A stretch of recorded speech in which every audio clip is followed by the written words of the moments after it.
Assalamu alaikum. My name is Isha Mansoor and my roll number is BP1650058 and my group number is 57, and the topic that I'm going to present today is febrile seizures.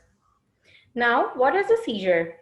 A seizure is a sudden, uncontrolled electrical disturbance in the brain. It can cause changes in your behavior, movement, or feelings. Now, a disease or a disorder that is characterized by recurrent seizures is known as epilepsy. And epilepsy is a chronic disorder of brain function characterized by the recurrent and unpredictable occurrence of seizures.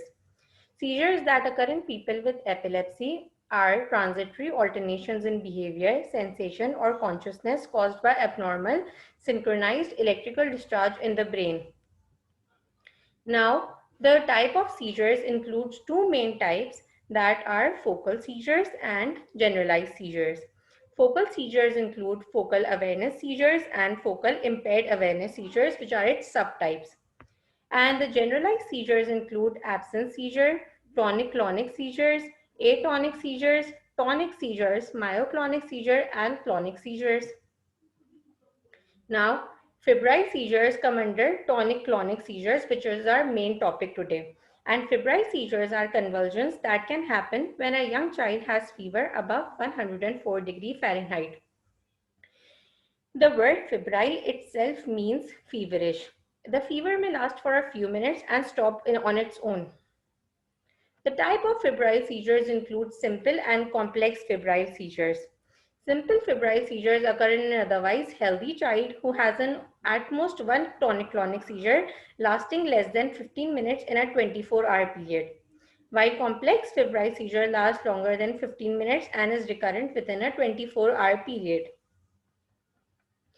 Now, the signs and symptoms associated with febrile seizures are fever above 104°F, loss of consciousness or shaking or jerking of the arms and legs, vomiting. There is also stiffness and extreme sleepiness.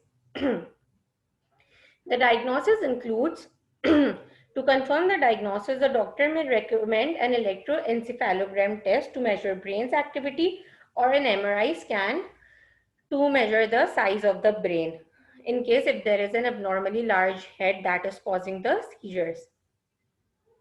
In treatment, rarely a prescription of anticonvulsant agent is given. These drugs can cause serious side effects. They can only be given if there is a recurrent seizure. Rectal diazepam or nasal midazolam is prescribed for children who are prone to long febrile seizures. These medications are used to treat seizures that last longer than 5 minutes, or if the child has more than one seizure within a 24-hour period. They are not typically used to prevent febrile seizures.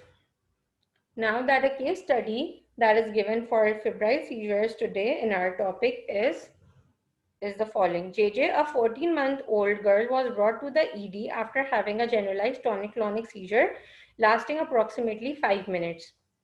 The episodes occur in association with upper respiratory tract infection. On arrival in the ED, her temperature was 39°C rectally. She was alert at that time. All laboratory and neurologic findings, including lumbar puncture, were normal. JJ has no history of neurologic abnormality. Her 7-year-old brother, however, suffers from both absence and generalized tonic-clonic seizures.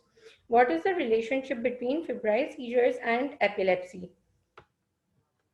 Now, in the SOAP notes, first the subject is given, which includes the age, that is 14 months old, and body temperature, that is 39°C. The patient was presented with generalized tonic-clonic seizure that lasted for 5 minutes with associated upper respiratory tract infection.